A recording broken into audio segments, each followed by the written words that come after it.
warahmatullahi wabarakatuh. Kami dari kelompok 8 dengan anggota Kiki Alifah, Devi Sriwijayanti, Raka Salsabila, dan Dudi Bahtiar.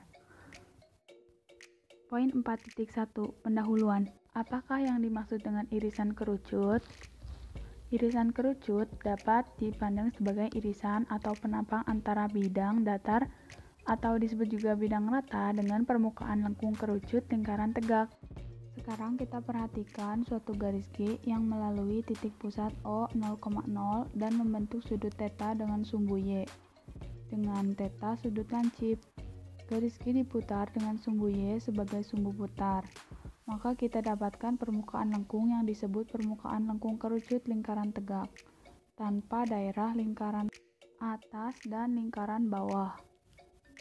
Bila digambarkan dapat dilihat pada gambar tersebut. Sumbu Y adalah sumbu kerucut, garis G adalah garis pelukis, titik O adalah titik puncak kerucut, sedangkan bagian atas dan bagian bawah disebut dengan napak.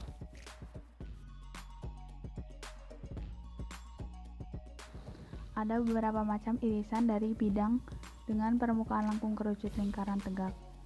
Di antaranya sebagai berikut. Yang pertama, titik. Bidang alfa melalui puncak kerucut. Θ sama dengan setengah sudut puncak, psi sama dengan sudut antara bidang dengan sumbu kerucut. Di sini diketahui bahwa psi lebih besar dari sudut θ, maka jelas bidang mengiris kerucut menurut sebuah titik. Yang kedua yaitu dua garis yang berpotongan. Psi lebih kecil dari θ, jelas bahwa bidang alfa memotong kerucut menurut dua buah garis lurus G dan H yang berpotongan di titik pangkal koordinat atau titik puncak kerucut.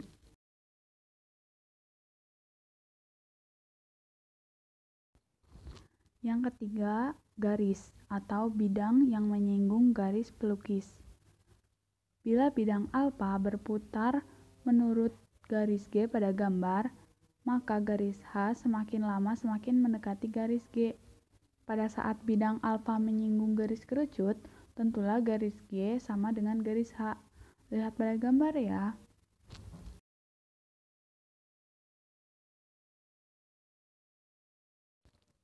Yang keempat, lingkaran. Bidang alfa tidak melalui titik pangkal 0, yaitu titik pangkal kerucut. Di sini psi 90 derajat, artinya bidang alfa tegak lurus sumbu kerucut, maka irisannya merupakan sebuah lingkaran. Lihat pada gambar ya.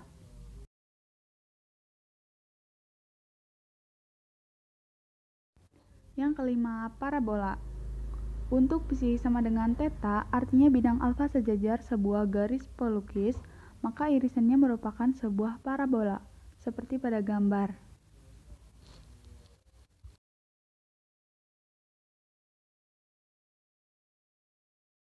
Yang keenam, elips. Untuk psi lebih besar dari θ, bidang alfa tidak tegak lurus bidang kertas, irisannya merupakan sebuah elips. Yang ketujuh yaitu hiperbola. Jika psi kurang dari θ, bidang alfa tegak lurus bidang kertas, maka irisannya sebuah hiperbola. Poin 4.2 Definisi umum irisan kerucut. Irisan kerucut adalah tempat kedudukan titik-titik sehingga perbandingan antara jarak dari titik itu terhadap garis tertentu tetap harganya. Tetap harganya sendiri disebut dengan eksentrisitas atau E. Bila E sama dengan 1, irisan kerucut adalah parabola. Bila E kurang dari 1, irisan kerucut adalah elips. Dan bila E lebih dari 1, maka irisan kerucut adalah hiperbola. Lingkaran termasuk elips juga dengan E kurang dari 1, yaitu E-nya sama dengan 0. Fokus atau titik api disebut titik tertentu dalam irisan kerucut. Direktrik adalah garis tertentu dalam irisan kerucut. Sekian materi kali ini. Terima kasih telah menonton. Wassalamualaikum warahmatullahi wabarakatuh.